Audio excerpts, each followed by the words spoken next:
Ladies, gentlemen, boys.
I love the fights was wonderful. I love it.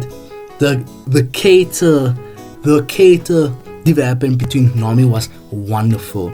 And the fact that Nami was at first Nami was saying I don't need your help. Then near the end Nami saying to Luffy, help me please, and Luffy putting his store hat on Nami was wonderful. And plus, in Orange Town, when Nami had Luffy's hat, Luffy got upset that Nami was holding Luffy's hat.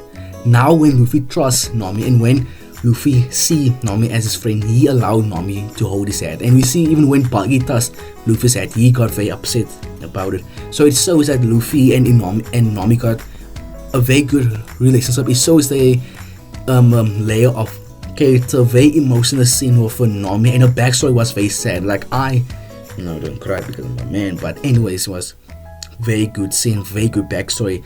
All in Park as it might be more, better, just by a little bit. Lockdown is an alright arc. We got the Smoker thing, we got introduced to Smoker, to the Sigi, new sword from Majora. We made Dragon for the first time, and it was an alright arc. I did enjoy Lockdown more than Sea of Village, but not more as Orange Town.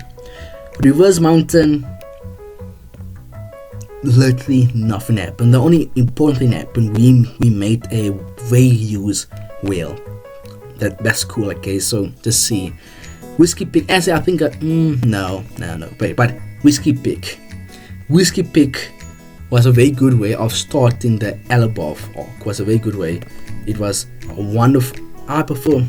I would watch this arc 3 times over this 2 arcs. This 2 arcs I didn't enjoy, but this arc Whiskey Pick was very enjoyable. We made Nico Robin for the first time, and sadly ordered they kind of kill character assassin Zoro and Luffy because they fought. I thought that was very weird, but still we got Luffy for Zoro, which was cool, but at the same time it didn't make sense.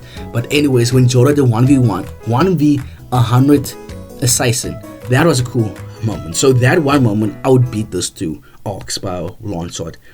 Little God, this arc is very overrated in my honest opinion. Little Garden is very overrated. I didn't really enjoy that arc. I see a lot of people enjoy the arc, but really I didn't see the arc. I didn't enjoy the arc. I just thought it was just like a filler. The only thing that wasn't a filler was the Mr. Free and the 2 Giants, but still I thought it was a filler arc. And Mr. Free, and when Mr. Free did actually the best part of this arc, when Mr. Free did wax Zoro, Vivi and Nami, and when Zoro tried to cut off his legs because that's the only way to get free, that did actually make me laugh. That was the first time I really laugh and cry about it, because, and plus where Zoro got into a very cool position and saying I'd rather die in a cool position than in a lame way. That also got me ball out laughing, and it is a start of Sanji and Zoro's rivalry. And Mr. Free was cool, and Sanji did talk to Crocodile. That was a very intense conversation. Actually, maybe looking back at it, there was 3 cool moments. When Zoro was waxed, that whole moment was making me laugh, and the interaction with Nami and Vivi was funny. And the Sanji and Crocodile conversation was very intense. And the last thing that kind of saved this arc was the Zoro and Sanji's birth of the rivalry. But still, I won't put this here. I will put this by number C. Drum Island is the first arc that make me cry. So I have to put this over Romance Down. Wait, let me put this over here. Yeah, this is the first arc in One Piece that make me physically cry. When we saw Sopper backstory, because I'm an animal, I love animals. I love them. So seeing Sopper as an animal, got not even his reindeer family wanted Sopper. He left his family reindeer. When he ran into the humans, not even the humans want Sopper. And when the only person that wanted Sopper that actually make that guy die, that hit me. I was very emotional. When Sopper started crying, oh baby, I started crying. Me too. There, I was asking ball, I cried, not like a small tear came out of my eyes. That was very emotional. I love that scene. So actually, Drum Island is very close to my heart, because that's the first proper anime that actually made me cry. It was Drum Island. So I put Drum Island A. And when Sanji, Zoro and Usopp was very funny during this arc, was very funny. also laugh out loud. Then when Luffy was carrying a sick Nami and was holding like a Sanji up and climbing up a mountain. He was carrying 2 human beings on his back, climbing up a mountain. And seeing that when he got on the top of the mountain, when Chopper and this old lady found Luffy, the first thing that he say, "Go help my friends, then help me." Luffy say, "Help my friends." Luffy didn't care about himself. He just cared about Nami and Sanji, and he just climbed a mountain. And by the way, it was snowing. Luffy's fingers was bleeding. So that arc to make Luffy a better character introduced me to one of my favorite stories. Chopper is my favorite story. He's actually my 4th favorite to 5th favorite story. I just love Chopper. Elbaf, come on. You can make an argument Elbaf is a base arc in One Piece history, because we got Luffy facing Crocodile 3 times. We've seen that Luffy can't win every fight, because up to this point, Luffy did always win his fight. So in this arc, it make Crocodile invincible, and it make Luffy seem weak and less powerless in a way. I love Elbaf. It make Luffy more human-like. It gave Zoro a cool fight. It gave every single Straw Hat member a cool fight. It gave Usopp and Chopper a very creative and very nice fight, which I actually could put as my top 10 favorite fight in One Piece. It was wonderful. Nami showing that she can fight and she can stand up for herself. Seeing Sanji was beautiful, and seeing my waifu Nico Robin was in this arc. Oh, Robin. Oh, Robin's my I love Robin. Robin's my first favorite sword. She's my waifu, that woman. But anyway, seeing that Robin was, Robin had a small character development in the arc, and the fact when Luffy saved Robin was a beautiful scene. And when Vivi saved her country, because up to this point, ever since when was it, Whiskey Peak, Oda was burnt up Vivi to save her country, and the fact when she finally does save her country was wonderful, because from the start it felt like Crocodile was winning. There's no way that Vivi could save her country, because Crocodile had everything going with him and everything was going against Vivi, and it was a beautiful way from an underdog, Vivi, an underdog beating a very big dog in Crocodile and saving her country. Very beautiful scene. Then when at the end when Luffy lifted up his hands and showing the X on his arm was very, very beautiful. Zaya is a B.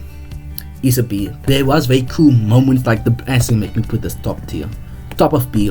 And the reason there was cool moments where Luffy the one shot Bellamy, a very cool scene where Luffy and Zoro, but mostly Luffy, took the Shanks energy, took the Shanks. What am I trying to say? I'm trying to say Luffy took Shanks' idea of being a pirate. Luffy took Shanks' motivation. He took what Shanks is a pirate. Luffy took it as his own. Luffy is like Shanks. It shows that Zaya and Romintown Luffy, they had a very cool, character development, because at Romintown, Luffy was complaining to Shanks why you didn't beat those pirates that was disrespecting you. Then when Shanks say, as long as they don't hurt my friends, I'm fine with it. They can hurt me as long as possible, as long as they don't hurt my friends. And from seeing that Luffy to Zaya, where Bellamy was beating up him and Zoro, and on the fact that if they really want to, they can kill everybody in this place, but they decide to not to, because Luffy did learn from Shanks and being a pirate and what it meant to be a pirate. Shanks symbol a great pirate, in which Luffy is following that script. So that's why I'm trying to say Luffy just look up to Shanks, and I hated the arc with a burning passion. I hated the arc.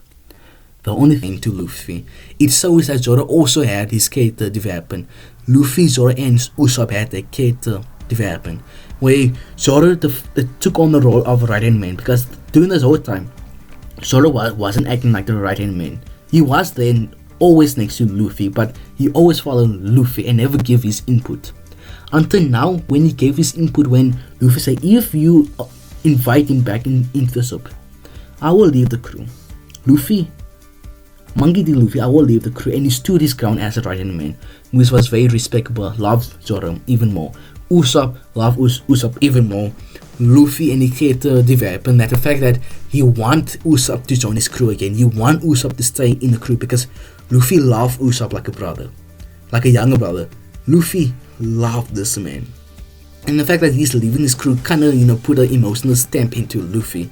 But Luffy knows for the better of the crew and the better of him being a pirate and the better of him being a captain, he stood his ground. And he done the right thing for crew and for captain. So his A tier Water 7 was beautiful. And when they revealed to us where Rob Lucy and Kaku is a CP9 member, that was a wonderful scene. And where Rob Lucy actually destroyed Zoro and Luffy to make us a little scared, because the fact that Rob Lucy could destroy Luffy and Zoro was both of them was untouchable to the spot. Kind of put that stamp where Rob Lucy is not to be messed around with. And the fact that, sorry, I just skip a very major thing that happened in Albos. When Robin screamed to her lungs, "Please save me, I want to live." Was very Robin keep, leaving that crew, leaving that crew until she found a crocodile. But later crocodile even turned Kuma. We got introduced to Kuma, which Kuma was a far better warlord than Gekimura. And where Kuma took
close to those characters and just seeing Luffy by himself kind of make the experience less to me, because I wanted to see Luffy bounce off the Straw Hat member, any Straw Hat member. But we got introduced to a Straw Hat member, soon to be a future Straw Hat member, and that's Jinbei. Jinbei was a cool character we introduced to Jinbei here, and Jinbei was a very fun character, but still, I was looking for the Straw Hats until we see Crocodile and Luffy team up. That moment was hot. That moment was wonderful. Honestly, I started screaming as soon as I saw Crocodile on the screen helping Luffy. I started screaming. I was running around the house saying,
character of all time. Doflamingo was my favorite villain of all time. Law is my favorite character of all time also. My two favorite characters was in this arc. And Law, as I talk about, Law and Doffy's, relationship, so I don't have to go into this. But everything from Rebecca to Luffy, from everything, the backstory to everything, the characters was wonderful. Like everything in this arc, in my opinion, I really love Dressrosa, and Dressrosa is very underrated, even though it's long.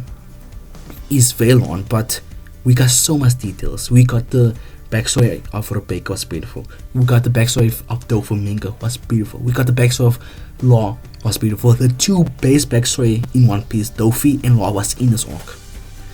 And how Doffy took over Dressrosa was wonderful. They make me love this arc. It's very underrated. I can't talk about Dressrosa because I would talk here for hours, and this video is gonna be long. So make me just quickly go past Dressrosa. Joe is up here. And see, top of B.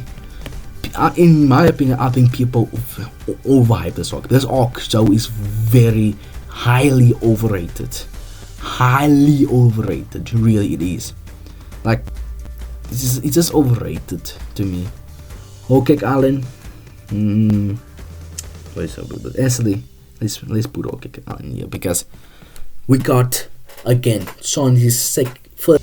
If the start and if the ending is good, and if the murder is bad, you decorate a very in One Piece. Like if you look at every single main villain that Luffy fought, I don't care what you say, everything about AK Island was wonderful. From Kuma's